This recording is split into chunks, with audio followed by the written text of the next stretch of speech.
Le corps des marines s'était déclaré éteint par décret du 10 juillet 1931. Son entité a été drastiquement réduite et la plupart de ses officiers ont été envoyés à la retraite. Le premier régiment a été rebaptisé Groupement de forces de la base navale de Cadix, limitant ses tâches à la garnison de l'arsenal de la Caracas et aux navires.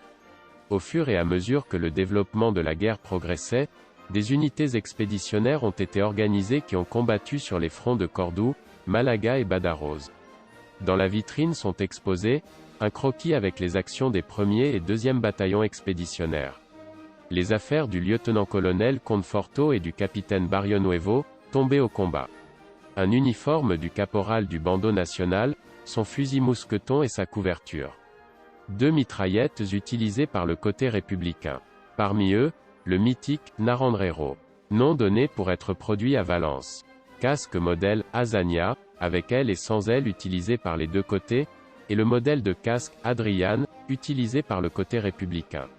Un téléphone de campagne. Quant au masque à gaz, l'un est d'origine tchèque, Fatra, et utilisé par la partie républicaine.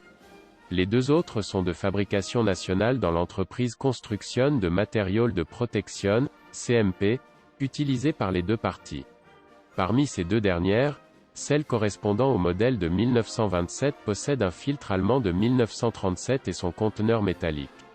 Cela était dû au fait que les deux usines CMP se trouvaient à Madrid et à Barcelone, dans la zone républicaine, et que les ressortissants n'avaient pas accès à des filtres de remplacement. L'utilisation de ces masques était résiduelle.